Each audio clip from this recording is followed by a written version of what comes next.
Magandang umaga po sa ating lahat. Tayo po ay magsimula na ng ating worship. Ang ating pong worship ay galing po sa Psalm 65. Ito ay pagpupuri at pagpapasalamat sa ating Panginoon. Ito po ang kanyang sinasabi. Marapat na ikaw, O Diyos, sa Sayon ay papurihan.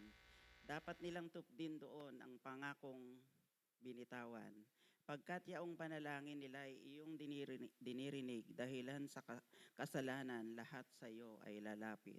Bunga nitong pag, pagkukulang, kaya kami nalulupig. Gayunpaman, ang patawad mo ay aming nakakamit. Silang mga hinirang mo upang sa templo manahan. Silang mga pinili mo'y mapalad na tuturingan. Magagalak kaming lubos sa loob ng templong banal, dahilan sa dulot nitong pagpapala sa nilalang. Kami iyong dinidirig, tagapagligtas naming Diyos, sa kahangahangang gawa, kami inyong tinutubos. Kahit sino sa daigdig sa ibayong karagatan, may tiwala silang lahat sa taglay mong kabutihan. Sa taglay mong kalakasan, mga bundok tumatatag. Dakila ka't ang lakas mo ay sa gawa nahahayag. Ang ugong ng karagatan iyong pinatatahimik. Pati along malalaki sa panahong nagngangalit. Maging mga kaguluhan yung mga taong galit dahilan sa ginawa mong mga bagay na dakila. Natatakot ang daigdig at ang buong sandilikha, buong mundo kahit saang sulok nitong daigdigan. Umuulan sa lupain, ganito mo kinakalinga. Umuunlad ang lupain, tumataba yaong lupa. Patuloy na umaagos ang bigay mong mga batis. Sa halamang nasa lupa ay ito ang dumidilig. Ganito ang ginawa mo na hindi mo ikinait. Sa binungkal na bukirin, ang ulan ay masagana. Ang bukirin ay matubig at palaging basang-basa. Sa banayad na pag-ulan ay lumambot yaong lupa. Kaya naman pati tanim ay malago at sariwa. Nag-aani ng marami sa tulong mong ginagawa. At saan man magpunta kay masaganang masagana, ang pastulay punong-puno ng matawang mga kawan. Nagahari yaong galak sa lahat ng kaburulan. Gumagala yaong lupa sa gitna ng kaparangan. At hitik na hitik man din ang trigo sa kapatagan. Ang lahat ay umaawit, sa galak ay sumisigaw. Tayo po'y manalangin. Maraming salamat po, Ama naming Diyos na banal. Tunay nga po na ang lahat ng mga bagay na sa amin, Panginoon. Ikaw po ang nagkaloob nito, Panginoon. Salamat po sa mga inaani ng bawat isa, Panginoon, lalo na sa kabukiran, O Lord. Sila'y umaani ng marami, Panginoon, dahil sa ulan. Pero sa mga nakaraang linggo po, napakalakas. At alam po namin, baha bawat lugar, Panginoon. Pero alam namin, Panginoon, na ang iyong mga anak ay hindi magdurusa ng dahil dito. Alam namin na kami po ay pinoprotektahan nyo sa lahat ng sandali, Panginoon. Kaya nga po, O Lord, ang tiwala namin, ang pananampalataya namin ay sa iyo lamang, O Lord. Salamat po sa mga kapatid namin na naririto na at sa mga darating pa, Panginoon. Ingatan mo po sila sa kanilang pagbabiyahe at makarating sila rito ng maayos at ligtas. At ang buong paligid namin sa iyong banal na simbahan ay maging maayos at matapos po ang lahat ng aming gagawin sa araw na to. Dahil ikaw po ay kasama namin sa araw na to. Hindi mo hahayaan na may mangyaring hindi maganda sapagkat ikaw po ang lahat-lahat sa amin, Panginoon. Tunay nga po, napakabanal mo, Panginoon. Pinupuri ka namin sa araw na to. Sambahin ka at pasalamatan sa lahat ng mga bagay na tinatangkilik mo, na tinatangkilik na binibigay mo sa amin. Marami pong salamat, Panginoon, at sa aming pagsasama-sama naming ito, mamaya po maririnig namin ang iyong mga banal na salita sa pamamagitan ni Pastor Pong. O Lord, tunay nga po na ikaw po ang masusunod sa lahat ng bagay dahil ikaw po ang lumikha ng langit at lupa, pati na kami na iyong nilikha. Salamat po. Maraming salamat po, Panginoon, sa ginagawa mo sa buhay namin. May pagsubok man o problema, nakakaraos po kami, Panginoon, dahil ikaw po ang tumutulong sa amin. Thank you po. In Jesus' name we pray. Amen. Tayo po ay tumayo na.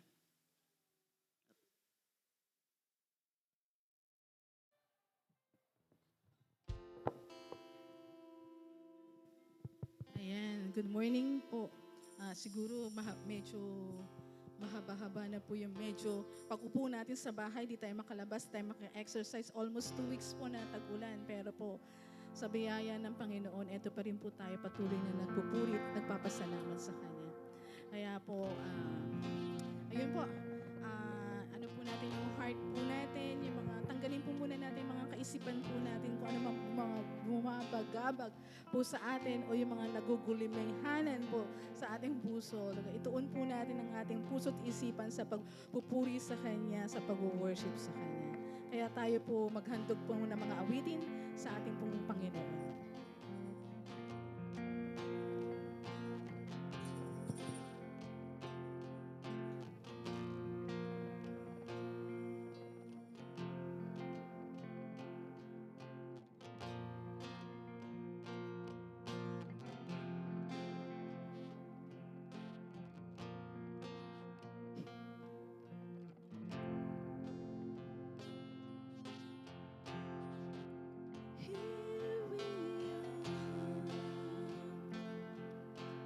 Lifting our hands to you.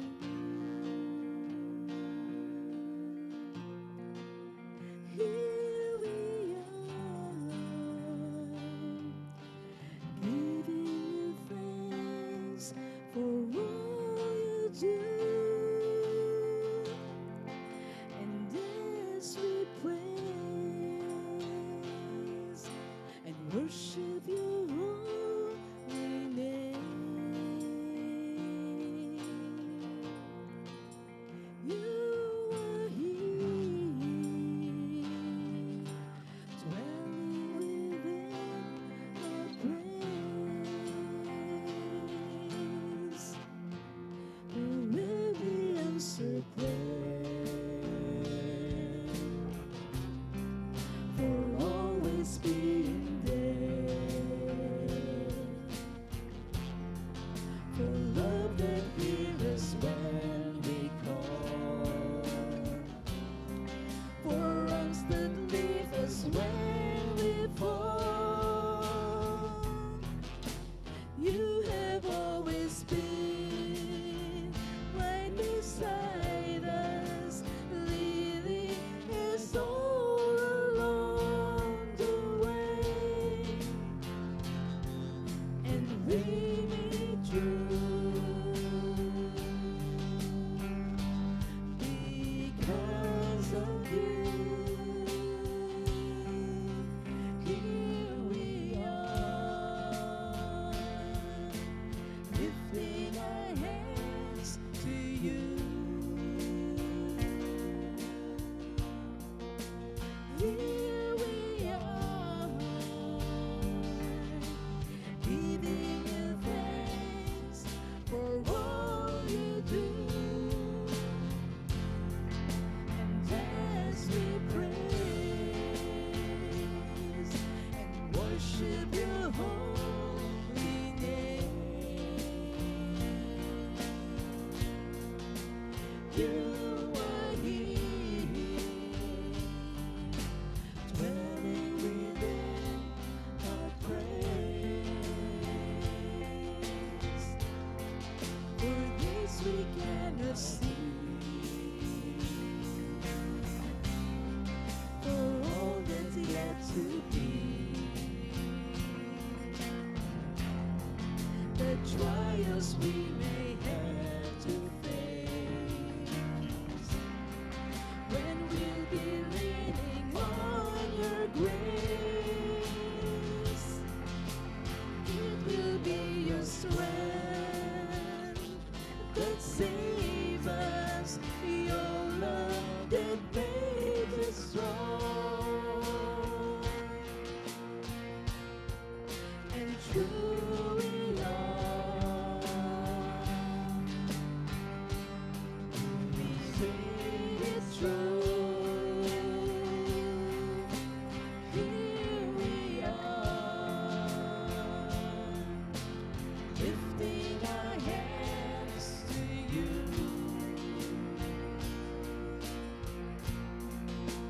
Here we are, giving you thanks for all you do. And as we praise and worship your holy name, you are here, dwelling within our praise. Here we are, lifting our hands to you.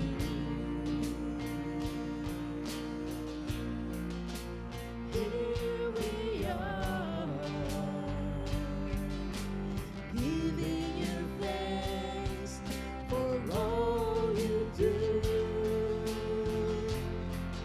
And as we praise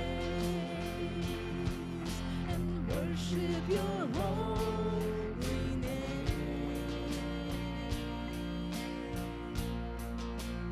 you are here, dwelling within our praise.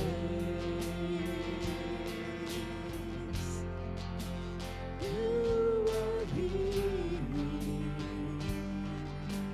dwelling within our praise.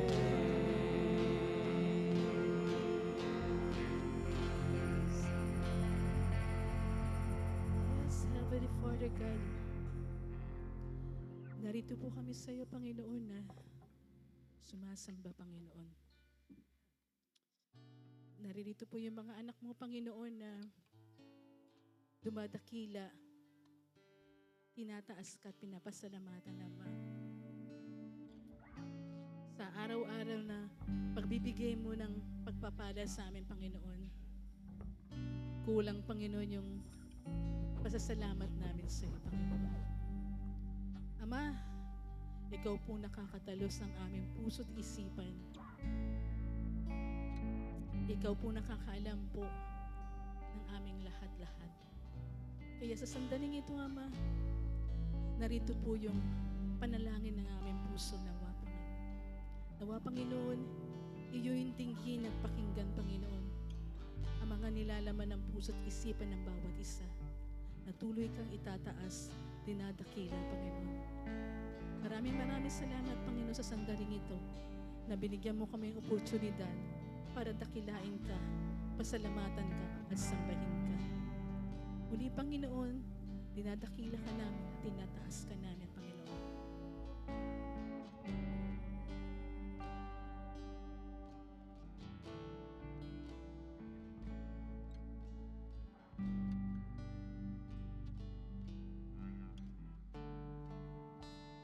To your hand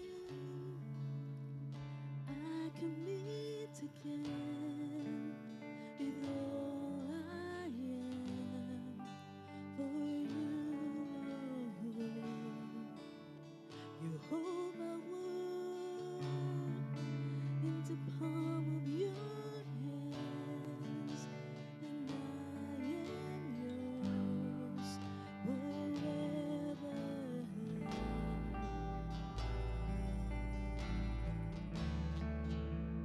Jesus, I believe in you. Jesus, I belong to you. reason that I live, the reason that I sing, with all I am.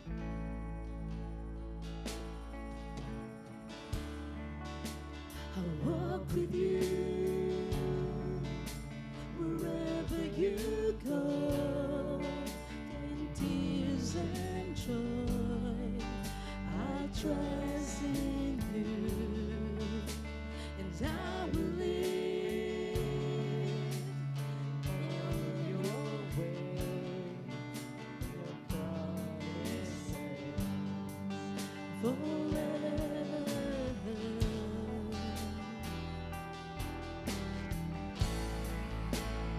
Jesus, I believe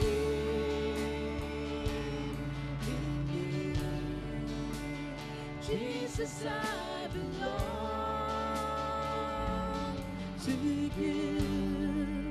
You're the reason that I live, the reason that I sing.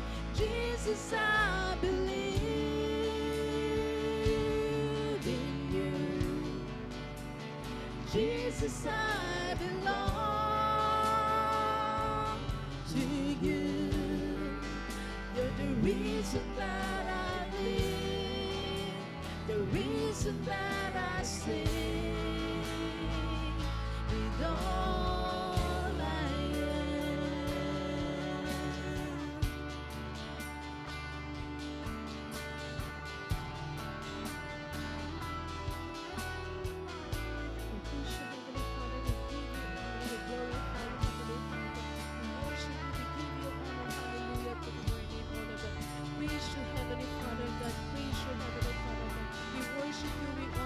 Give glory to your name, our God.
Jesus, I believe in you. Jesus, I belong to you. You're the reason that I live, the reason that I sing. Jesus, I believe in you. Jesus, I belong to you. You're the reason that I live, the reason that I sing. Jesus, I believe in you. Jesus, I belong to you. You're the reason that I live, the reason that I sing, with all I am. You're the reason that I the reason that I sing.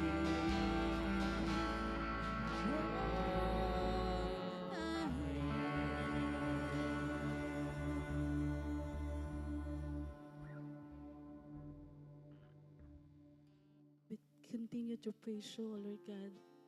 And help us to remember po yung word mo sa Psalms 46:10 that be still and you are God.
Within your mighty hand,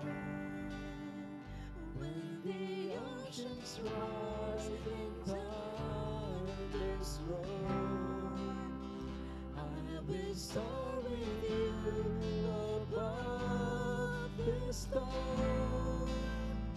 Father, you are King over the flood, and I will be still and know you are God. Rest my soul in Christ alone. No reason in quietness and trust. When the oceans rise and thunders roar, I will soar with you above the storms. Father, you are King over the flood. I will be still and know you are God. When the oceans rise and thunders roar, I will soar with you above the storm. Father, you are King over the floods. I will be still and know you are God. Panginoon, tulungan niyo po kaming manatili kahit hindi po namin alam ang kinabukasan namin, dahil alam po namin kung sino po may hawak ng future po namin. Sa mga delay na pagsagot sa mga prayers namin, Panginoon, turuan mo po kami maghintay sa tamang panahon mo, Panginoon. Bigyan niyo po yung kapayapaan ng puso namin, Panginoon. At maalala namin, Panginoon, na Ikaw ang Diyos at kami mananatili sa iyo, Panginoon. God, make things beautiful in His time.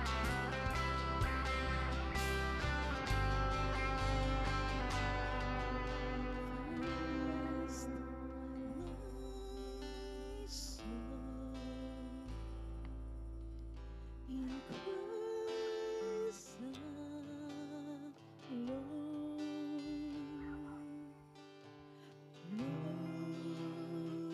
Glorious power in quietness and trust. When the oceans rise and this world. I will soar with you above the storm. Father, you are King over the flood. I will be still and know you are God. When the oceans rise and thunders roar, I will soar with you above the storms. Father, you are King over the flood. I will be still and know you are God. When the oceans rise and thunders roar, I will soar with you above the storms. Father, you are King over the flood. I will be still and know you are God. I will be still and know you are God. I will be still and know you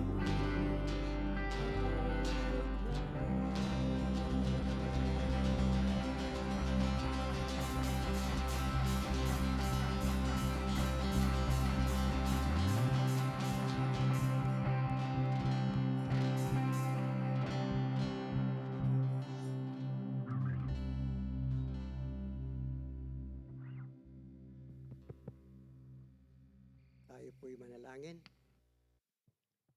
Amang Diyos, ang puso po namin ay nagagalak kahit po mayroong pagkabahala at mayroong pong kalungkutan, Panginoon.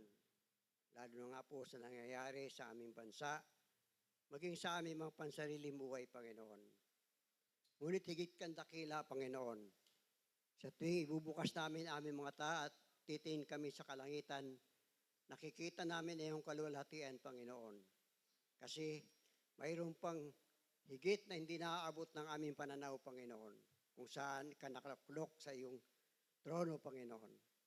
Kung amin pong lalanghapin ang hangin na pinagkaloob mo, Panginoon, nagkakaroon po ng buhay ang aming mga baga, Lord God. At ang mga ito, Panginoon, nakikita namin yung kadakilaan, ang iyong pag-ibig sa amin. Sa tuwi-tuwi na po, Panginoon, na makikita namin ang kapaligiran, nakikita po namin yung kamay na nagpapala sa amin. Salamat po, Diyos, sa mabuting panahon pinagkaloob mo sa amin. Salamat din po sa ulan na dinala mo, Panginoon, upang magkaroon ng laman ang aming mga dam, ang aming mga lalagyan ng tubig, Panginoon, upang magkaroon kami ng gagamitin sa mga susunod na araw. Salamat po sa ulan, Panginoon, na nagdilig ng iyong kabundukan at naging ng kabukiran, Panginoon, upang mayroong tumubo na aming makakain, Lord. Salamat maging sa mga damo, Panginoon, na siyang pagkain ng mga alagang hayop. Salamat po sa lahat ng ginagawa mo sa amin na karaniwan hindi na po namin napapansin dahil naging sanay na kami na nangyayari ito sa araw-araw.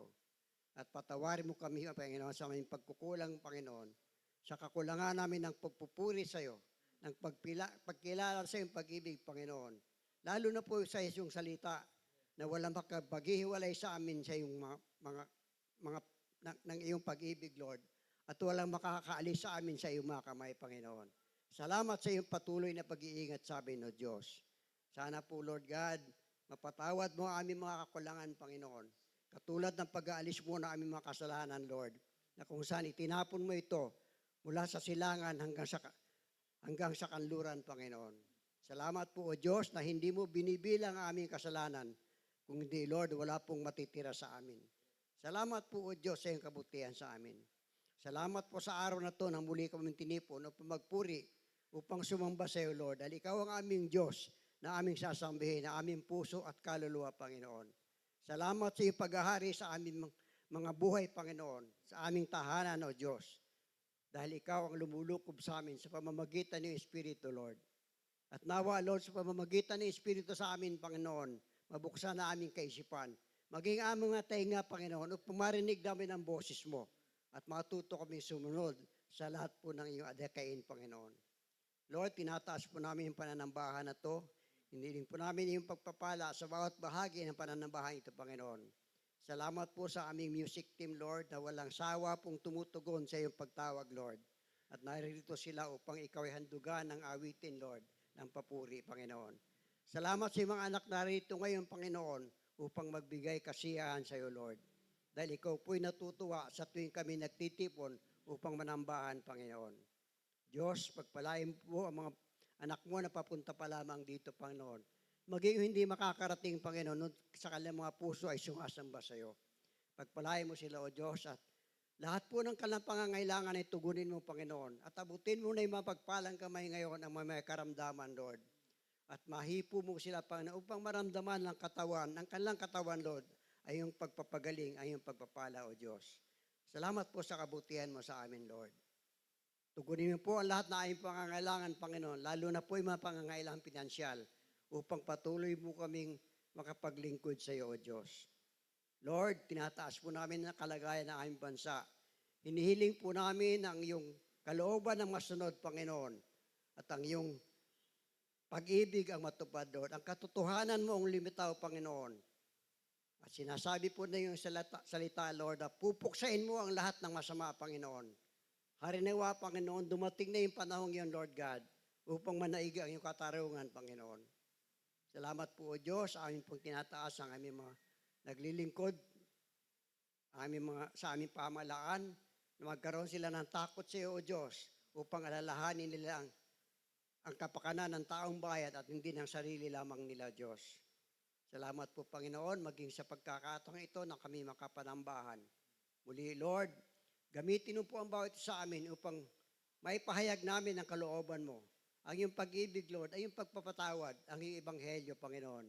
Maibahagi po namin ito sa aming mga kapitbahay, lalo na po sa aming mga kamag-anak at kaibigan, Panginoon. Upang marami, higit na marami,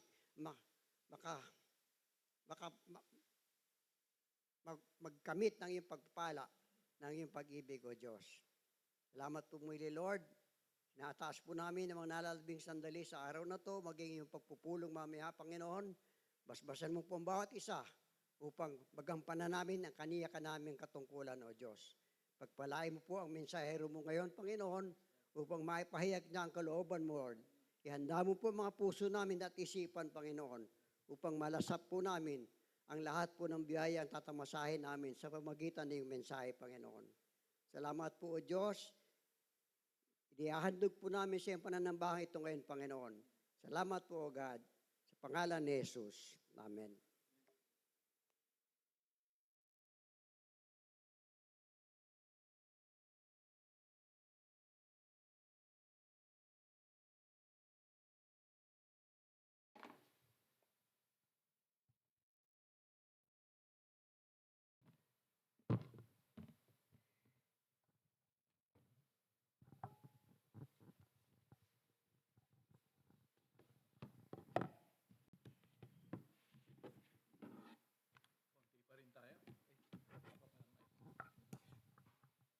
Ayun.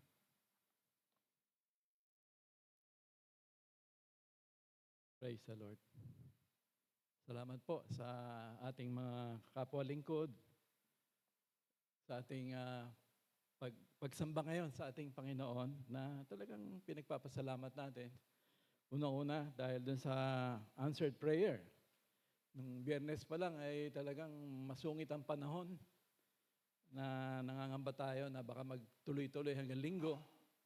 Pero dahil sa tayo po ay dumulog sa ating Panginoon, dininig naman ang ating panalangin. At naririto nga tayo ngayon upang talagang sumamba na may pagpupuri at pagpapasalamat dahil ang ating Diyos ay tunay na nagmamahal sa ating lahat. In fact, siya ay dumidinig sa ating mga panalangin. Tayo po ay magpapatuloy sa ating serye ng mensahe about the challenges of the kingdom journey and at the same time yung God's empowerment. No, sa ating paglalakbay bilang Kristiyano ay hindi po madali Ito ay napakahirap talaga, no? Napaka-imposible. Ang daming obstacles, ang daming panganib. Pero ang magandang balita ay nandun lagi yung God's empowerment, God's enablement, God's deliverance. Dahil tayo po ay, sabi nga sa prayer, nilagay dun sa makapangyarihang kamay ng ating Diyos na walang sino man ang pwedeng makapaghiwalay sa atin. Wala po.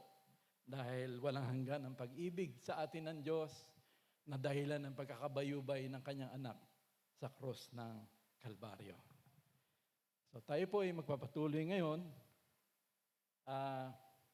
Nung kami nagba-Bible study pa nila, Kuya Bok, sometime 1980s yata yon, Kuya Ben, meron kaming kaibigan, si Brother Ariel Costes, Reverend Ariel Costes, taga-Alliance Church yun eh. So, isa sa mga Bible study topic niya, tinanong niya, anong pananaw mo sa mga problema, mga sufferings? Sabay tanong na, how do you spell problem? Sabi niya, how do you spell problem? Di sinabi namin, P-R-O, hindi, sabi niya. Problem is spelled O-P-P-O-R-T-U-N-I-T-Y, opportunity. Problem is spelled opportunity. No? Opportunity is a favorable juncture of circumstances. Magandang pagkakataon. No, yung opportunity, ibig sabihin. At tama rin naman, sabi ni James sa New Living Translation, sa James 1:2, sabi po ron, Dear brothers and sisters, when troubles of any kind come your way, sabi niya po, no, consider it an opportunity for great joy. No, sabi po sa James yan, sa New Living Translation, it is an opportunity for great joy. So, tayo po ay magpapatuloy ngayon na ito po yung magiging tema natin ngayon, Kingdom Life Challenges, Blessings in Disguise. Kingdom Life Challenges, Blessings in Disguise. At ang ating pong teksto ay makikita natin sa 2 Corinthians chapter 1, 1 hanggang 11. Inanyayahan ko kayo na minsan pa ay tumayo tayo bilang paggalang sa ating Panginoon sa pagbasa po ng kanyang mga banal na salita. Babasahin ko na po. 2 Corinthians chapter 1, 1 to 11. Paul, an apostle of Jesus Christ, by the will of God, and Timothy, our brother, to the church of God which is at Corinth, with all the saints who are in Achaia, grace to you and peace from God our Father and the Lord Jesus Christ. Blessed be the God and Father of our Lord Jesus Christ, the Father of mercies and God of all comfort, who comforts us in all our tribulation, that we may be able to comfort those who are in any trouble, with the comfort with which we ourselves are comforted by God. For us, the sufferings of Christ abound in us, so our consolation also abounds through Christ. Now, if we are afflicted, it is for your consolation and salvation, which is effective for enduring the same sufferings which we also suffer. Or if we are comforted, it is for your consolation and salvation. And our hope for you is steadfast, because we know that as you are partakers of the sufferings, so also you will partake of the consolation. Verse 8, for we do not want you to be ignorant, brethren, of our trouble which came to us in Asia, that we were burdened beyond measure, above strength, so that we despaired even of life. Yes, we had the sentence of death in ourselves, that we should not trust in ourselves, but in God who raises the dead, who delivered us from so great a death, and thus deliver us, in whom we trust that he will still deliver us. You also helping together in prayer for us, that thanks may be given by many persons on our behalf for the gift granted to us through many. May the Lord bless us. May the Lord speak to us, no, sa kanyang mga salita, opening our eyes and hearts of understanding. Tayo po ay makakaupo na, mga kapatid. So, blessings in disguise po, yung ating topic, Kingdom Life Challenges, Blessings in Disguise. At dito po sa ating teksto, huhugot tayo ng 4 na blessings from trials, sufferings, afflictions. Meron po mga 4 na biyaya, no, na makikita natin naman dito. Una po, sinabi rito, Blessed be the God and Father of our Lord Jesus Christ, the Father of mercies, the God of all comfort, who comforts us in all our tribulation. Makikita po natin dito na binanggit yung the Father of our Lord Jesus Christ. No?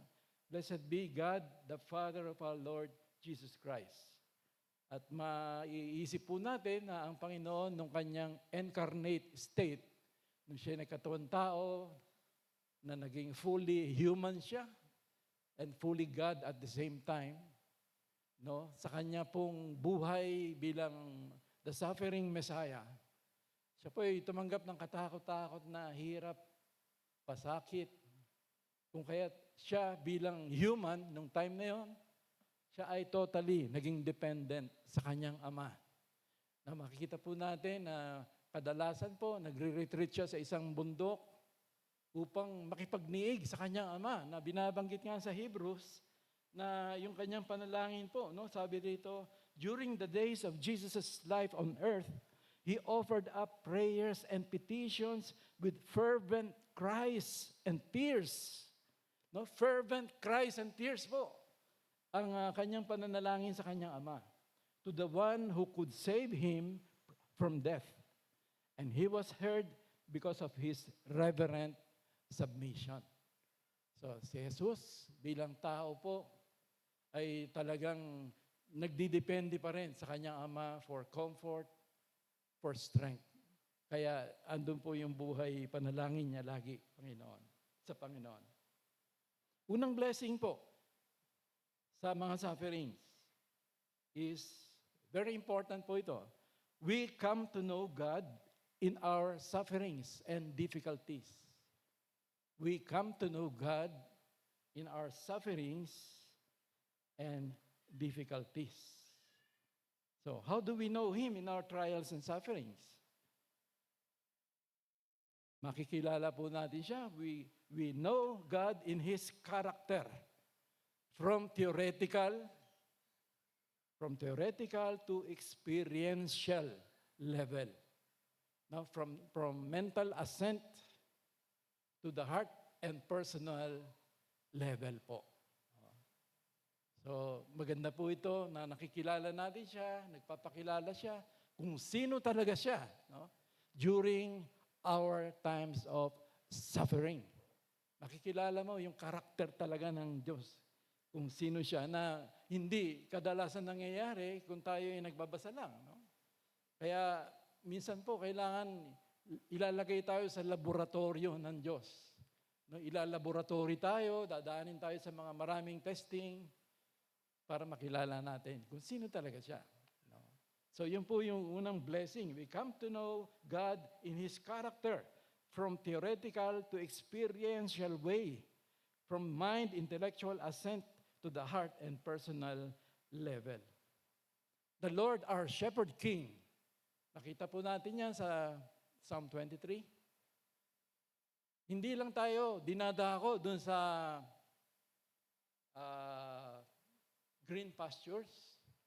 No, di ba? He is leading us to green pastures and restful waters. Yun po yung ginagawa ng Panginoon sa atin. He leads us in green pastures and restful waters. Pero hindi lang po tayo doon dinadako ng Diyos. There are times that the Lord will lead us in the dark valley shadow of death. Pinapadaan po tayo doon. Valley of the shadow of death. Anong purpose niya? Sabi po ng psalmist, si David, "Though I walk through the valley of the shadow of death, I will fear no evil." Bakit? For you are with me. Your rod and your staff, they comfort me. So kinakailangan dumaan ni David sa valley of the shadow of death para makilala niya yung Diyos na hindi siya iniiwan. In fact, laging kasama ni David. You are with me. Your rod and your staff, they comfort me. So our God is a comforting God. No? In times of suffering, He is always present. The Emmanuel, God with us. So we come to know God in His character from theoretical to experiential way, from the mind intellectual ascent to the heart and personal level. So gaano kahalaga nga, how important is it really to know God by experience? Gaano ba talaga kahalaga no, na makilala mo ang Diyos hindi lang theoretically, kundi through your everyday life, Christian life na ang daming problema, daming pagsubok, minsan kabi-kabila eh. Meron sa unahan, meron sa likuran. So how important is it na makilala natin ang Diyos no? Sa mga sufferings? As we come to know the character of God in our sufferings, we are being transformed to become true worshipers. As we come to know the character of God in our sufferings, we are being transformed to become true worshipers. Sabi ni Paul dito, blessed be, no? Blessed be the God of all comfort, the Father of mercies, who comforts us in all our tribulations. Ano po? So yung puso natin na dati nagpupuri sa Diyos, theoretically, sa mind ascent. Sabi ng Bible kasi, ganun siya, dakila siya, mahabagin. Pero kailangan iparana sa iyo kung totoo ito sa puso mo So that pag naranasan mo, tunay na dakila nga ang Panginoon. Magiging bukal ang pagpupuri, ang praise and worship. Dahil hindi lang siya totoo sa isip, totoo siya sa puso. At siya nga ay nararanasan mo. Blessed be God, the Father of all comfort, the Father of all mercies, who comforts us in all our tribulations. Kaya purihin ang Diyos, nakikilala natin ang Panginoon. In our sufferings and difficulties, we come to know His character and we are being transformed. Pag nakikilala natin siya, tayo po'y binabago na maging kawangis niya. Na tayo po ay nagiging worshiper, mga kapatid. At yun po yung hinahanap ng Panginoon. Sabi niya, God seeks to worship Him in spirit and in truth. So hindi po yung pangkaisipan lamang na you are worshiping the Lord, kundi in spirit and in truth, because by heart, you know that He is really good, faithful, every day, every moment. God is truly good and faithful. Kaya po doon sa prayer kanina, nakarelate ako na oftentimes, taken for granted. No? Daming blessing, ulan, araw, pero parang automatic Pero hindi po natin nakikita, blessing po yun But why are we being insensitive to God? No? Pagka binubuhos niya yung mga pagpapalang ito. Sana po makita po natin yan. Even yung mga trials and sufferings, they are blessings in disguise.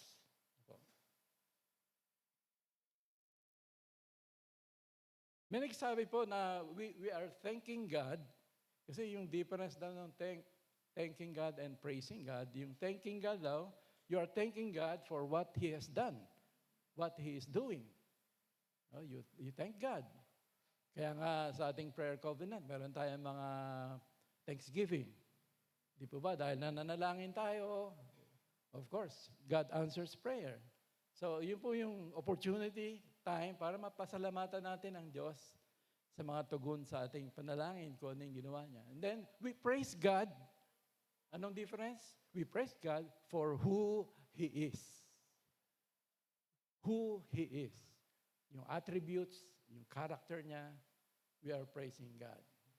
Hindi mo sasabihin, Lord, ang husay mo naman. Salamat, ha? Nadinig ko kay Bok yan, eh. Ang husay mo naman, salamat, ha? So, hindi po gano'n, no? Kundi nagpapasalamat ka dahil iniligtas ka niya. Pinagkalooban ka niya ng buhay na walang hanggan. And then, knowing God, so ito po yung mga kahalagahan ng nakikilala mo ang Diyos, even through experience. Knowing God transforms our hearts to be like Him. How? In being merciful, gracious, and loving to others. Sino ang nagiging mahabagin? Yung nakaranas po ng kahabagan ng Diyos. Sino yung nagiging mapagpatawad? Yung nakaranas po ng kapatawaran ng Diyos na walang hanggang kapatawaran. Yung prayer na naman kanina, as far as the east is from the west, so far hath He removed our transgressions. Kung ito po ay talagang tumitimo sa puso mo, nakikita mo sa kabila ng pagkamakasalanan mo, lalo na ako, ay ito ang nakamtan mo, yung biyaya ng pagpapatawad. Nagiging matik po yun, magpapatawad ka sa kapwa mo. Sino ang nagiging comforter? Yung nakakaranas ng kaaliwan ng Diyos. Who comforts us in all our tribulation, that we may be able to comfort those who are in any trouble, with the comfort with which we ourselves are comforted by God. Nakikita po natin ang banal na Espiritu, the comforter, na nananahanan po sa atin. The Holy Spirit, God the Holy Spirit, teaches and enables us to be comforters to those who are afflicted too. Ine-enable po tayo, in-empower, inuudyokan tayo ng banal na Espiritu. Sabi nga doon sa Romans 5, no? Hope does not make us ashamed because the love of God has been poured out in our hearts by the Holy Spirit. Ang pag-ibig ng Diyos ay ibinuhos sa ating mga puso sa pamamagitan ng banal na Espiritu. No? At kung kaya't nagkakaroon ka ng compassion, nagkakaroon ka ng tunay na kahabagan po. Lalo na doon sa mga nabibigatan, no? Nagiging sensitive ka. Why? Dahil andyan yung pag-ibig ng Diyos in the same manner na ang Panginoon, alam niya kung sino yung mga nabibigatan. No? At yun ay yung nagiging kabigatan ng Panginoon na nakikita niya yung mga tao naliligaw, nawawalan ng pag-asa. Kung kaya siya ay naparito nga upang may pangaral ang mabuting balita. So, iba kasi yung alam mo lang sa kaisipan yung matitinding kahirapan. Pwede mong i-discuss yan eh. Pero iba rin naman yung talagang dumadaan ka ron at nararanasan mo yung katapatan ng Diyos. Yung pag-ibig, yung kahabagan niya na hindi ka tinatantanan. Iba po yun, mga kapatid. Ang lakas ng impact nun sa ating buhay. Kaya sabi po rito, for us the sufferings of Christ abound in us, so our consolation also abounds through Christ.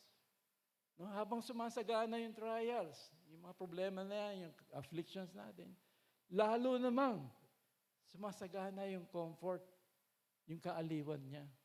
Kaya lang minsan, hindi natin nasi-sense, no? Dahil nakapokus na lang tayo sa mga higanting problema eh. Kabigatan, yung problema natin. Naalala ko tuloy yung footprints in the sand, Na kumakanta siya, dalawa yung set of footprints, siya at ang Panginoon, yung nakikita niya, yung footprints in the sand. Pero dumating yung time na talagang dumating yung malaking problema, matindi.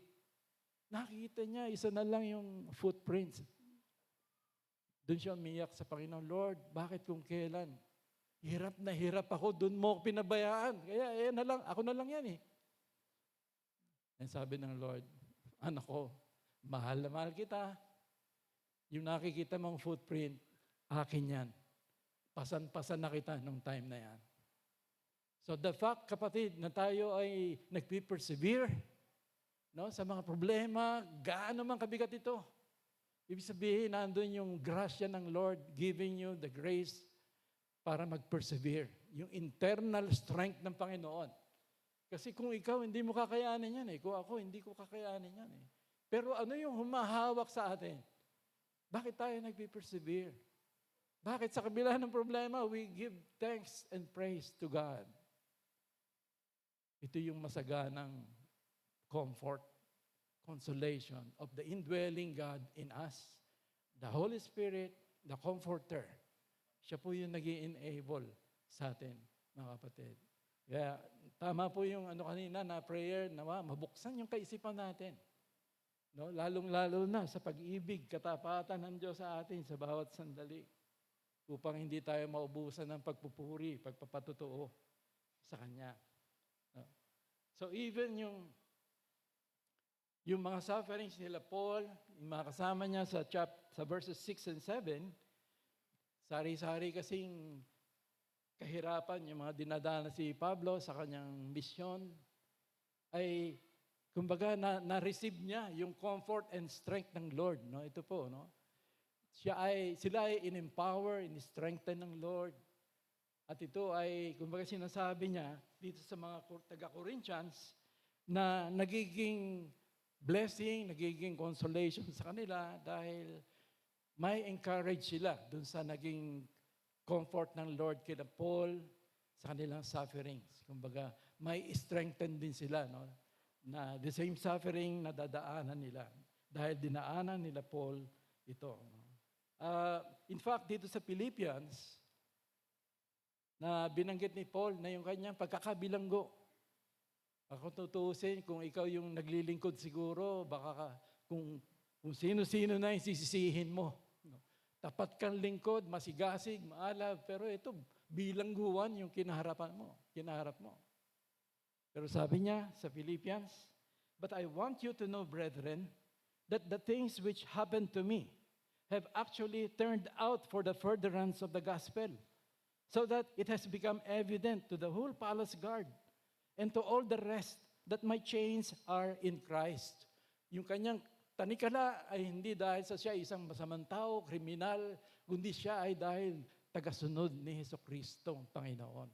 Ito yung dahilan ng kanyang pagkakabilanggo na hindi niya ipinanghina. Dahil mula doon, naranasan niya yung comfort ng Panginoon. Kaya ang nagiging tema niya, rejoice in the Lord always. Sabi niya sa Philippians, rejoice. Para bang yun yung nagiging tema niya. Habang nakabilanggo, rejoice in the Lord. So our patient endurance in our sufferings, strengthened by God's comfort, becomes a comfort and encouragement to our suffering brothers and sisters in Christ. Yung mga nagpapatuloy po rito sa kabila ng mga sufferings nila, Sister Nene, isang halimbawa, marami siyang pinagdaraanan din. Kung maiba-iba yan, baka ayaw ng manguna dito, mag-lead. Pero kanina, maalab po yung kanyang pagpupuri. So it is an encouragement. It gives us comfort, knowing that the God of all comfort ay talagang kino-comfort po yung lahat ng kapatid. Ni-strengthen yan para nagiging victorious pa rin sila sa kabila ng maraming pinagdaraanan po. Ikalawang blessing po ng mga sufferings, tribulations. Una, sabi nga natin, ay we come to know God in our sufferings and difficulties, na napakahalaga. Ikalawa, helplessness and hopelessness in sufferings direct our trusting from self to God alone. Helplessness and hopelessness in sufferings direct our trusting from self to God alone. Verses 8 hanggang 10. Sabi ni Paul, "For we do not want you to be ignorant, brethren, of our trouble which came to us in Asia, that we were burdened and beyond measure, above strength, so that we despaired even of life.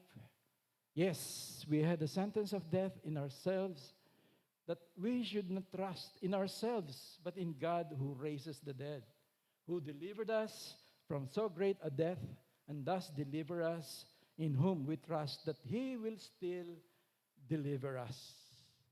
So ano yung purpose? Makikita po natin dito. Na naman, ano yung purpose ng suffering? Minsan o kadalasan ay madaling i-discuss ang faith, yung trust. Kasi dami mong alam sa Bible eh. Dali niyan. Pwede mo i-quote yung mga verses sa Bible. Until ilalagay ka ng Lord sa isang sitwasyon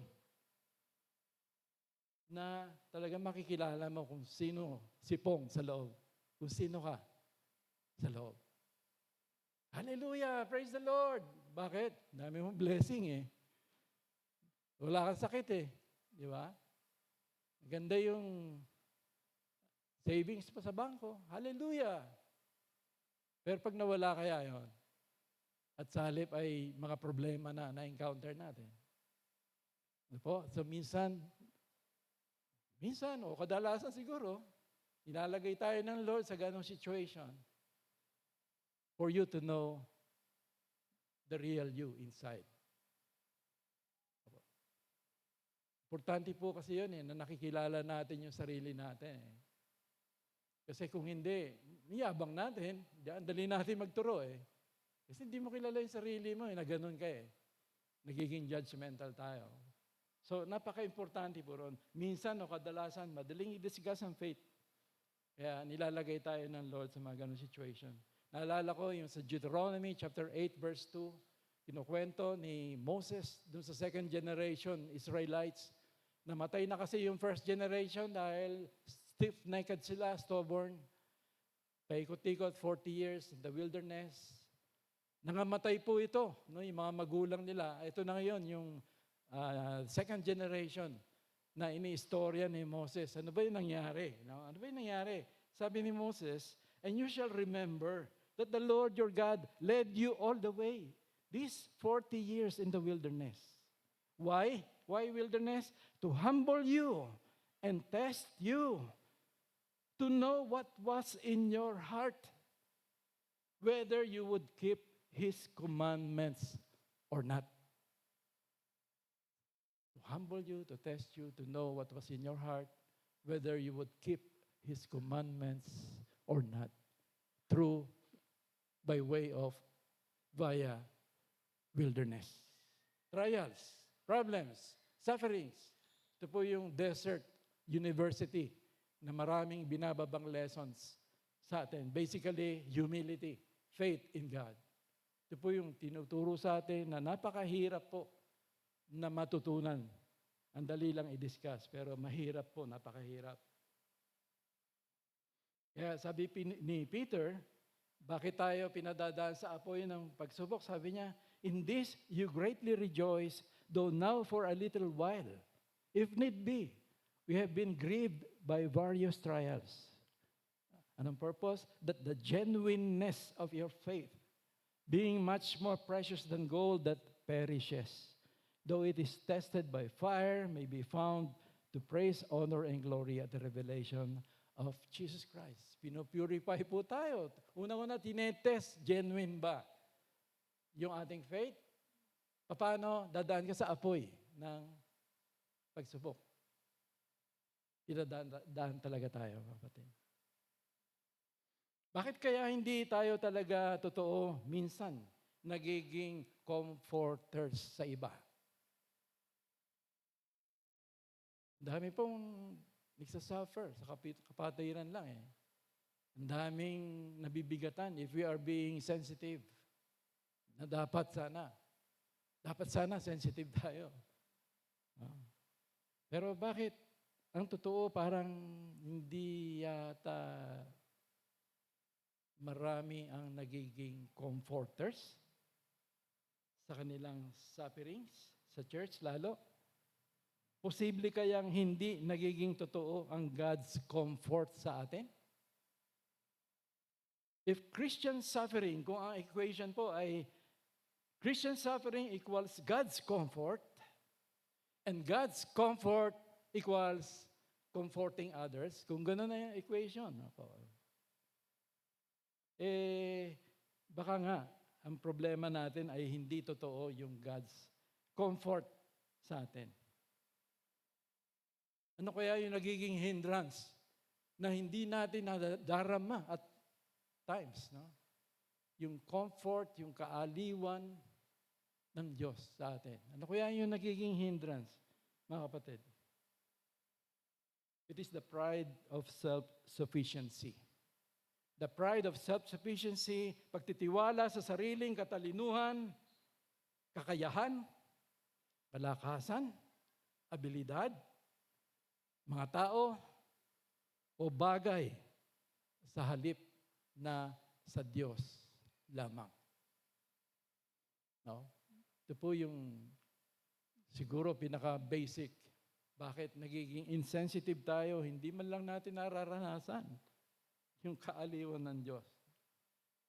So although hindi in-specify, yung verse sa verse 8 hanggang 10, yung ano ba yung nangyari kay na Pablo? Na naranasan nila na to the point na nawala na sila ng pag-asa mabuhay, no? Na talagang wala na yung kalakasan nila, wala na . Ano kaya yung nangyari? Bakit nila naranasan ito? Marami nagsasabi na ito raw yung nangyari doon sa Acts chapter 19, 21 hanggang 41, na sa kanilang pangangaral ay kumbaga naapektuhan yung paggawa yung negosyo doon, yung paggawa ng image ni Diana. Naapektuhan ito dahil pinipreach ni Paul. Siyempre, sino ba yung totoo, tunay na Diyos? So naapektuhan nga yung imahe ni Diana na negosyo po ng mga tao doon. At inakala nila na talagang ito'y pagyurak sa templo ni Diana na kanilang sinasamba. So kung ano man yung tunay na nangyari ay sinabi ni Paul, nawalan na sila ng pag-asa . Wala na silang magawa talaga at inaantay na lang na mamamatay na sila. So ano yung purpose na sinabi ni Paul? Ano yung purpose? Bakit nila dinanas ito? Upang huwag silang magtiwala sa sarili, kung hindi sa Diyos na bumubuhay sa mga patay. Sabi rito, that we should not trust in ourselves, but in God who raises the dead. Praise the Lord. Yung pala, no? Hindi mo ma-imagine si Paul nawawala ng pag-asa. Super dynamic apostle, napaka-devoted. Pero ito, naranasan niya, pinaranas pa rin sa kanya . Para mailipat daw yung pagtitiwala mula sa sarili patungo sa Diyos lamang. No po? Yun po yung sinabi ni Paul dito, and I praise the Lord na ni-reveal ito sa atin. Kasi sa mga pangangailangan natin, pagsubok, problema, tiisin, maliit man o malaki, kadalasan ang pinagtitiwalaan natin ay sarili. Di po ba? Pagkagising pa lang natin, hindi tayo nanalangin, hindi tayo nagpasalamat, hindi tayo humingi ng gabay sa Panginoon. Dahil kakaharap ka na sa maraming pagsubok. Nandiyan na yung kaaway, 3 kaawayan, kabi-kabila yan, para panghinaan ka, no? Sa pananampalataya. And yet, here you are. You're not praying to the source of your strength, your victory, your life. Hindi ka nanalangin, hindi ka nakikinig, hindi ka nag-spend ng time sa kanyang salita. So, anong pinapakita nito? Diba? It simply means, kaya ko . Kaya ko. Hindi ko kailangan yung panalangin. Unahin ko muna ito. Ito kasi ito eh. Kailangan, may problema rito. Unahin ko. Di po ba napakaganda yung paggising mo pa lang? You acknowledge the Lordship, the Godship of God, the Kingship of God. You acknowledge Him. Una, thanking Him, nagising ka, buhay ka, kasama mo ang pamilya, and then you are entrusting everything to God. Lahat ng mangyayari. Kasi hindi mo alam, hindi mo pwede sabihin na andyan ako by 9 o'clock. Hindi mo pwede sabihin yun, sabi ni James. Iyabang mo. Hindi mo pa nga alam kung ano mangyayari sa'yo eh. So, we thank the Lord, we praise the Lord, and then we entrust everything to God. Buhay natin, buhay ng pamilya natin, at trabaho natin, kalusugan natin, ang church. I hope nagiging bahagi ng pananalangin po natin. So ito po yung, kaya nasabi natin na oftentimes, nandun yung self-sufficient attitude natin. Ano po? Kaya, minsan po, ay inaalaw ng Lord padaanin tayo sa mga may higpit na pagsubok. Marami tayong pinangahawakan, mga bagay-bagay sa mundong ito. Maganda, stable job natin, ipon sa bangko, magandang antas sa lipunan, koneksyon sa mga influential people. Katalinuhan natin, karisma. Minsan nga yung kagandahan o kagwapuhan mo pa no? Nakadepende ka ron, yung karisma mo. Pero minsan po, no? Ang Lord, sa pag-ibig niya sa atin, no? Dahil ang dami nating hinahawakan unti-unti niyang aalisin. Ibubuka yung ating mga daliri Ang sakit po nun. Para mabitawan yung mga dinidependehan natin. Yun ang ginagawa sa atin ng Lord sa mga pagsubok. Siguro kung tayo si Abraham, i-sacrifice mo si Isaac. Sige na.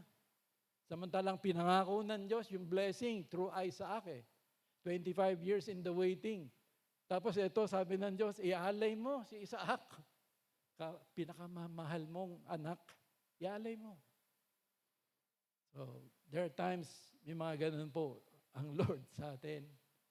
Talagang iisa-isahin niya yung mga daliri para mapakawalan mo yung mga bagay-bagay na kinakapitan mo, sinasandalan mo, upang mangapitan ka lamang sa ating Diyos sa bawat araw. So ano ang sintomas kaya ng pride of self-sufficiency? Ano kaya yung sintomas na meron tayo nito? I can name some. Prayerlessness. Prayerlessness.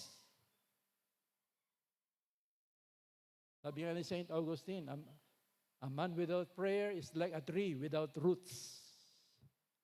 Na-imagine mo na ba na dahil hindi ka mapanalanginin, ito, gegewang-gewang ang buhay mo Hindi ka rooted sa Panginoon.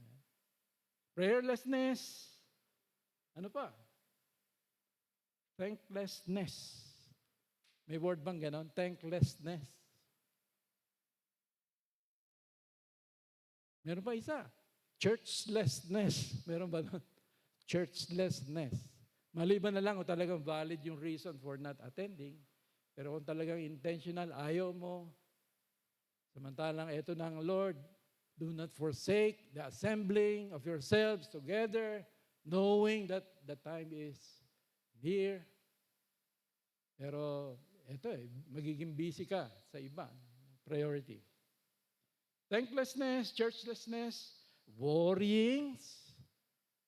No, nagiging Martha tayo lagi, nagwo-worry sa maraming bagay. Condemning spirit. Ang dali natin mag-condemn. No, nakikita natin yung pagiging pareseyo natin. Di ba? Holier than thou attitude natin. Ang dali Nakakalimutan natin, pag nagturo daw tayo, tatlo yata yung nakaturo sa iyo eh. Tatlo. Tatlo ba? Apat. So ito yung nakikita natin na meron pa isa, apathy, indifference. Wala kang pakiramdam sa kapwa mo. Kahit na naghihirap, nangingisay ka na dyan, wala akong pakialam. No? Minsan ito yung worst. No? Kasi yung hate, may pakiramdam ka pa eh. Pero pag sinabing indifferent ka, apathetic ka, wala nang damdamin yun eh. Para ka na nasa coffin. Para ka na nakaburol nun eh. Wala ka na nararamdaman. Wala na yung pag-ibig eh. So ito po yung siguro maano natin at marami pang iba. Marami pang iba. Siguro yung spiritual immaturity. Hindi ka lumalago, nagiging carnal ka. So, self-sufficient Christian. So how does our suffering affect the church? Ano yung nagiging magandang effect nito sa body of Christ? Pangatlong blessing, Christian love teaches us to pray for others who are suffering, especially in the body of Christ. Ang ganda po ng prayer covenant every day eh. Kung tutusin, napakaganda po nun eh. It's an opportunity for us to pray for the brethren sa kanilang mga suffering. So it is an opportunity to pray as an exercise of our Christian love. Di po ba? So as members of the body of Christ, bilang templo ng Diyos, pinananahanan po tayo ng banal na Espiritu. And as children of God, the God of love, ang pag-ibig ni Kristo ang dumadaloy dapat at nagbibigkis sa atin. No? Kaya sabi ni John, Beloved, let us love one another. For love is of God, and everyone who loves is born of God and knows God. He who loves not knows not God, for God is love. So ito dapat po yung pulso, yung tibok ng puso sa kapatiran, pag-ibig ni Kristo. Tulad ni Pablo, the love of Christ compels him. Yun yung nag-uudyok sa kanya, no? Sa kanyang pagbimisyon, sa kanyang paglilingkod. Dama natin dapat ang bawat isa, sa kahirapan man o sa kagalakan. Dapat nagiging balat sibuyas tayo rito. Sensitive, dama natin eh. Sino ba yung naghihirap dyan? Sino ba yung may kasiyahan dyan dahil ito pala, nag-graduate si ganito, nagkamit ng karangalan, oy, nagkaroon ng magandang trabaho. Di ba? Dapat po, nakikigalak tayo. Pag-ibig ng Diyos yan eh. Hindi ka maiinggit, hindi ka magsiselos. No? Love is not envious nor jealous. Kundi love is happy. Lagi dun sa inaangat ng Lord. Nagpupuri ka, nagpapasalamat ka eh. Hindi ka naiinggit. Di ba dapat po, yung Christian love, ganun tayo eh. Sabi nga, yung Christian love daw is seeking the highest good of the other person. Pinaka-the best yung gusto mo sa kanya, na makamtan niya, maranasan niya sa panalangin mo sa kanya. So, sabi ni Paul sa 1 Corinthians, if one member suffers, all the members suffer with it. Or if one member is honored, all the members rejoice with it. So that sakit ng kalingkingan, sakit ng buong katawan. Hindi maaaring may nagdurusang isang kapatid. Eto kayo, sasaya nyo, hindi nyo man lang nakita. Hindi nyo man lang nadarama yung kapatid na ibinuhos ni Kristo yung buhay niya para dyan dahil mahal na mahal siya. Magandang reminder po sa atin ito, mga kapatid, na masyado tayo nagiging abala Sa maraming bagay, nakakalimutan na natin. Yung mga kapatid natin, lalo na the suffering brethren. Our love for Christ is expressed in our love for the church. Sabi ng Lord, He who has my commandments and keeps them, He it is who loves me. Oh? Sino? He who has my commandments, He it is who loves me. And what is my commandment? Love one another. If you have done it to the least of these, my brethren, you have done it unto me. So yung pagmamahal sa kapatid ay ginagawa natin kay Kristo. A new commandment I give to you, love one another as I have loved you. So another good effect po ng suffering in the church, so nagiging prayerful tayo. Pangalawa, nagiging thankful tayo. Thankful tayo. No? Sabi rito, the answered prayer for the afflicted results in praise and thanksgiving to God. So, yun po yung sinasabi rito. That many thanks may be given by many persons on our behalf for the gift granted to us through many. So, makikita po natin, no? Sufferings in the church lead us to God. Pinapalapit tayo sa Lord ng mga sufferings by way of prayers and thanksgiving na ating ginagawa. Prayers, thanksgiving for the answered prayers. Answered prayer deepens our faith and trust in God. Di po ba? Pag tinugon yung panalangin mo, lalo kang nagkakaroon ng confidence, godly confidence, na talagang na-affirm na talagang God is a God of love, merciful, gracious. Kaya sabi po doon sa 1 John, and this is the confidence that we have in Him, that if we ask anything according to His will, He hears us. This is the confidence that we have in Him. And if we know that He hears us, whatever we ask, we know that we have the petitions that we have asked of Him.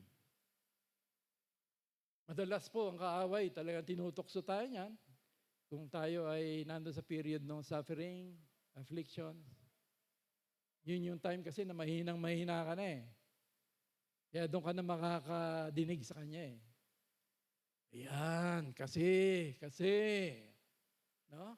Ganun eh, kasi. Yun na. Sino nga si Satan? The accuser. Accuser siya eh. Minsan nga, yung mga kasalanan mo na pagkatagal-tagal na ipahayag mo sa Panginoon, uungkatin niya yun. Uungkatin pa rin niya yun. Ganun po ginagawa ng kaaway sa atin. And then we begin doubting our gracious, faithful, merciful, and loving Father in heaven. At doon tayo bumabagsak unti-unti. Nahuhulog sa kumunoy ng takot, pangamba, kapagalan, kabigatan. Mula doon, ang ating panaghoy at marubdob na pagtawag sa ating Diyos na humihingi ng saklolo, no? Ay kasunod noon, matapos ang matagal na kapighatian sa paghihintay, ay andoon ang pagdating ng ating dakilang Diyos na hinahango at inililigtas tayo sa lahat ng panganib at takot. At kasunod na noon ay ang kanyang kaaliwan at kapahingahan at ang ating pagpupuri at pagdakila sa ating Diyos. Ito po yung makikita natin sa Psalm 41 hanggang 3. Sabi po ng psalmist, I waited patiently for the Lord, and He inclined to me and heard my cry. He also brought me up out of a horrible pit, out of the miry clay, and set my feet upon a rock, and established my steps. He has put a new song in my mouth, praise to our God. Many will see it and fear, and will trust in the Lord. Praise the Lord. No? Ano yung resulta ng answered prayer sa kanya? Sabi niya, He has put a new song in my mouth. Resulta po ay praise and worship to God. Kalawa, sabi niya, many will see it and fear. Reverential fear of many who witness God's answer, what He has done. Nakikita po ng marami po. Pangatlo, and will trust in the Lord. Sabi po niya, no? Trusting God for knowing who He is. Gracious, merciful, and loving Father. Babakasan ko na po dahil si Kuya Ben. Galit na yata. So sa ating pong lesson na Kingdom Journey Challenges, na blessings in disguise. Makukonclude po natin na yung favorite verse ni Bok, all things work together for the good of those who love God. All things work together for the good of those who love God. Dahil lutang na lutang dito yung sovereignty. Diyos natin na sinasamba, siya yung sovereign God, Lord God and King who rules above all things in heaven, on earth, and the entire universe.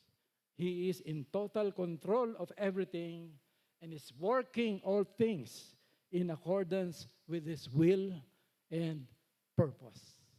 Kaya all things are working together. Naalala ko tuloy, siguro alam natin yung istorya ni Joseph. Unfortunately, naging paborito nung ama ni Jacob na kung ano-ano yung trato sa kanya na ipinagselos naman ng mga kapatid niya. Labing isa, pero mo, iba yung kasuutan ni Joseph. So, matinding selos, inggit yung mga kapatid. So, nagkaroon yung time na anong ginawa nila? Binagbantaan nila even yung buhay ni Joseph. Kung di lang namagitan si Ruben, si Kuya Ruben, para hindi siya patayin. So, sa madalit salita, hinulog na lang siya doon sa balon. No? Doon siya hinulog. Kung ikaw si Joseph, wala ka namang ginagawa, kundi kinukwento mo lang naman yung mga panaginip mo, na totoo naman. No? Pero ito yung isinukli ng mga kapatid mo at ipinagbili ka doon sa mga negosyante na sa Egypt. At doon ay napapunta ka kay Potiphar. Kay Potiphar na mataas ng ranggo kay Pharaoh. At doon naman ay pinagkatiwalaan ka niya. Ang ganda na ng buhay mo eh. Kumilos na naman yung kaaway. Dahil atat na atat sa kanya si Mrs. Potiphar dahil gwapo, makisig. Kung kaya talagang pinagtangkaan siya. So sa madaling salita, hindi nagtagumpay. Ano nangyari? Napagbintangan siya na may masamang tangka kay Mrs. Potiphar, bagay na kanyang kinabilanggo. Doon siya nabilanggo na naman siya. So kung ikaw si Joseph, na wala ka naman ginagawang may takot ka sa Diyos. Ito ngayon, bilanggo ka na naman. Pero God is working for the good. So alam natin, dumating yung time na naginip yung Pharaoh, walang makapag-interpret. Kailangan si Joseph. Na-interpret niya yung panaginip.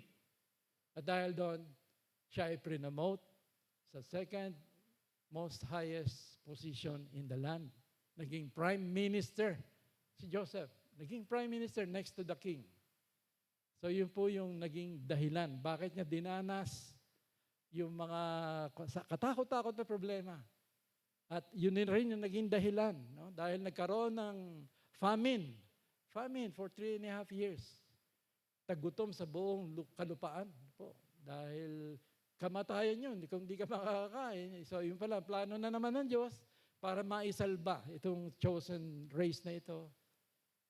Si Israel, yung mga anak niya, magpunta ng Egypt dahil nandun yung pagkain. Noong una, hindi nila nakilala si Joseph, pero si Joseph kilala na yung mga kapatid niya. So dumating yung time na nagpakilala na nga siya.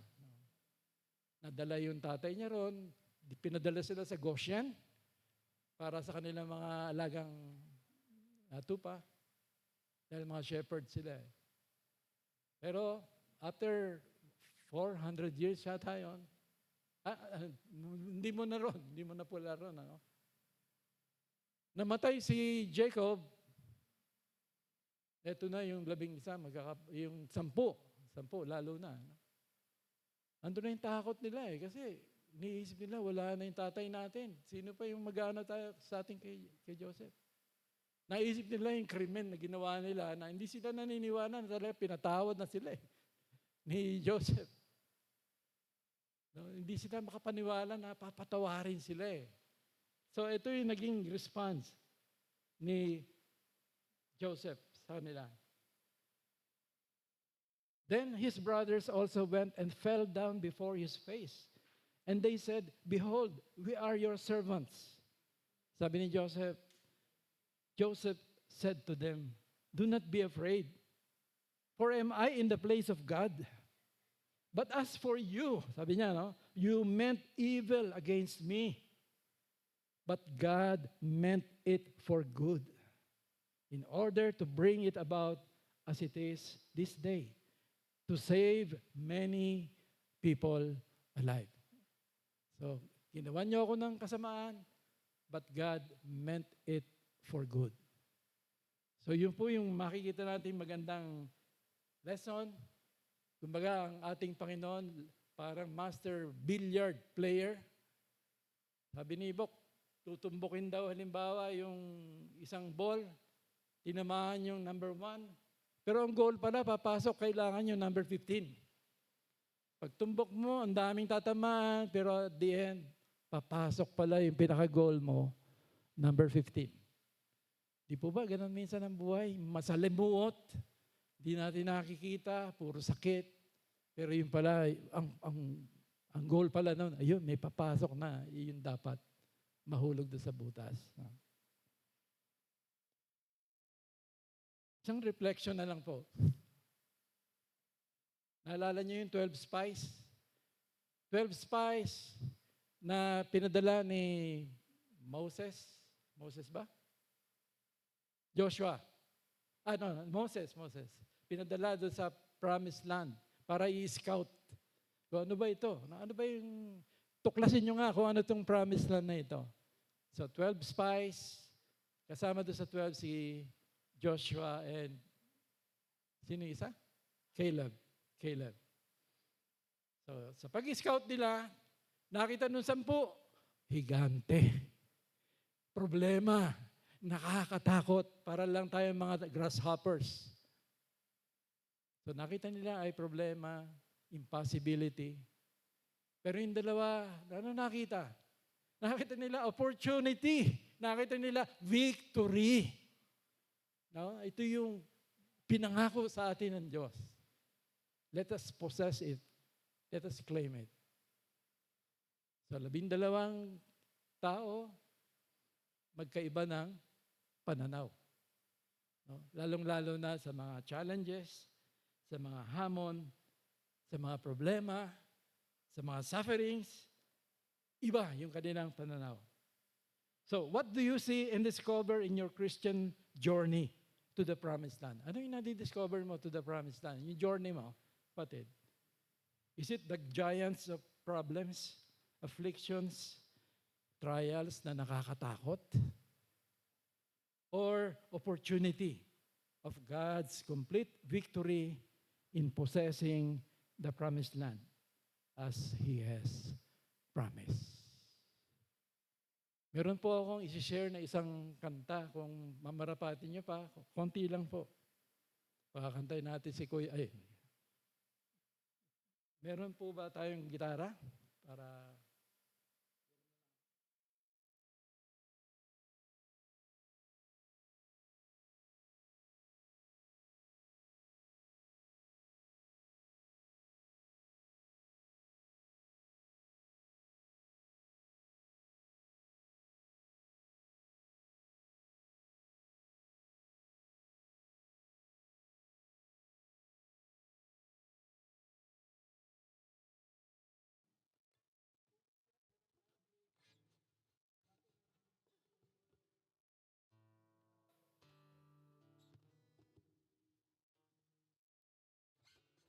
kantahin po natin? Through it all, kantahin po natin.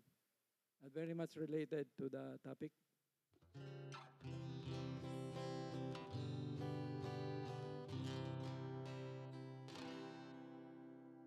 May kopya tayo.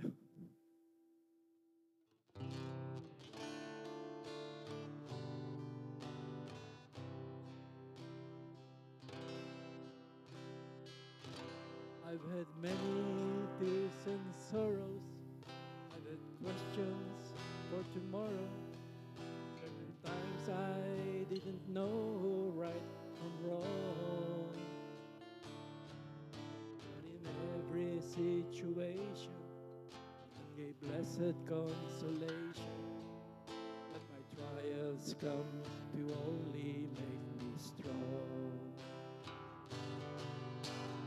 Through it all,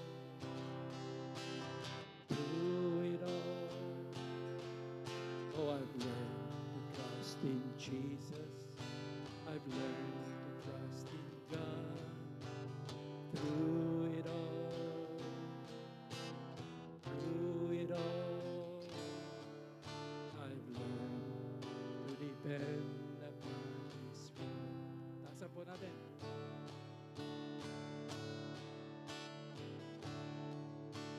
I've been to lots of places, and I've seen a lot of faces. There have been times I felt so all alone. But in my lonely hours, yes, those precious lonely hours, Jesus let me know that I was His own. Through it all,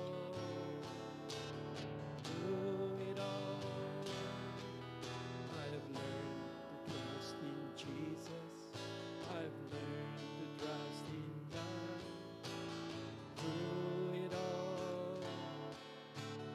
Through it all, I've learned to depend upon His word.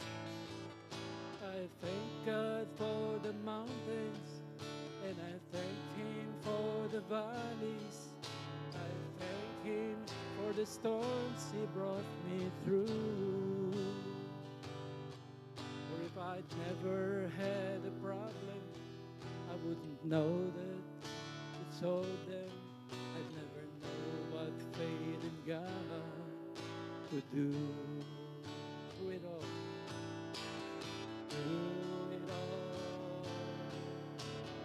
Through it all, I've learned to trust in Jesus. I've learned to trust in God. Through it all,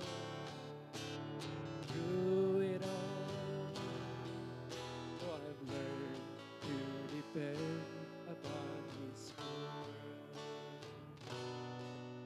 I've learned to depend upon His word. Dakilang Diyos, maraming salamat po, Lord. Nawa po Ikaw ay nakapangusap sa amin. Nadama namin yung kaaliwan mo, Panginoon, mula sa iyong salita. Tuloy mo pong pukawin ang aming mga puso, diwa at damdamin. Upang bumukal doon yung Diyos na aming sinasamba na nagpapakahayag sa amin, even in times of suffering, upang tunay na masamba ka namin sa Espiritu at katotohanan. This we pray in Jesus' name, Amen.